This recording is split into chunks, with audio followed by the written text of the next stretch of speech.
said I was okay because crying every night started to feel embarrassing. Convincing yourself their silence is confusion instead of an answer.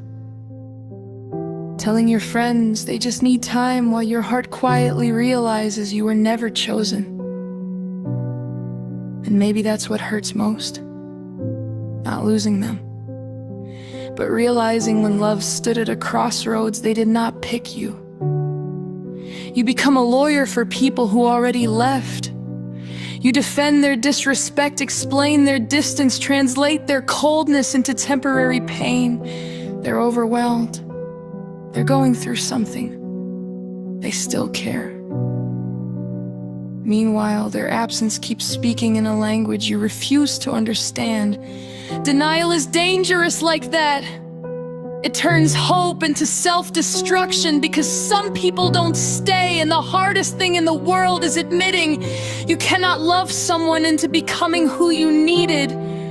So instead, you wait and wait and wait.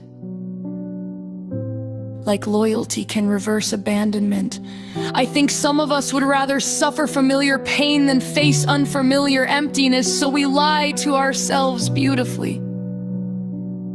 We say, they'll come back, when what we mean is, I don't know who I am without them. And nobody talks about that part, the identity crisis. The terrifying moment you realize you built your future around someone who already started building theirs without you in it.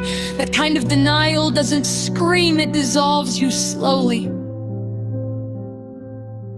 You stop listening to songs, stop sleeping properly, stop recognizing yourself in mirrors, but denial isn't only about love. Sometimes it's your parents, still waiting for them to become softer, still hoping one day they'll apologize for wounds they pretend never happened. Sometimes it's friendships, realizing you were convenient, not important, present when they needed healing, invisible when you needed help. Sometimes denial is staring at your own life, pretending you're happy because starting over sounds terrifying. You call survival living. You call numbness peace. You call emotional exhaustion being strong.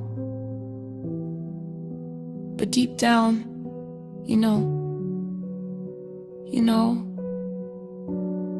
something ended in you a long time ago. And maybe the deepest denial of all is pretending we are not lonely. We flood our lives with noise, music, notifications, parties, temporary people, late night scrolling, almost relationships. Anything to avoid sitting alone with the truth, because silence has a cruel way of introducing us to ourselves. And some people spend their whole lives running from that meeting. I used to think denial looked dramatic, crying, begging, breaking things. But no, denial is quieter. It's checking their profile just one last time.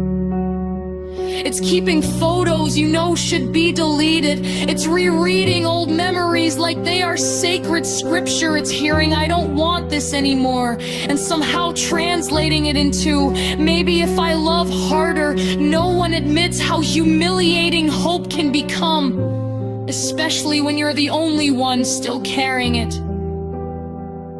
And maybe that's why people become angry. Because eventually denial rots into rage.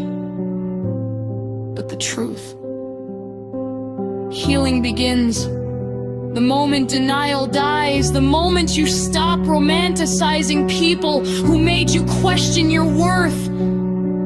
The moment you accept closure is not always a conversation. Sometimes closure is changed behavior. Sometimes closure is their absence.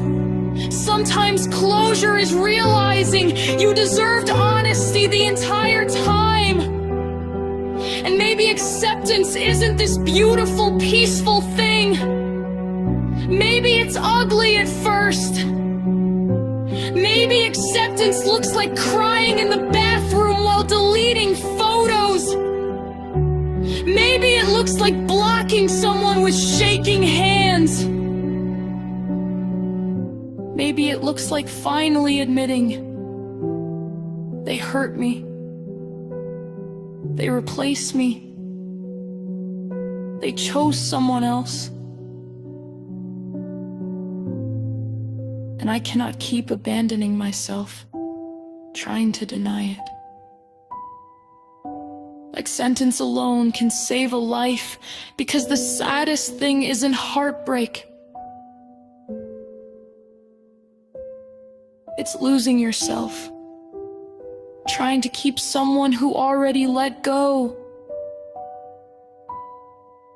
The saddest thing about heartbreak isn't losing someone else.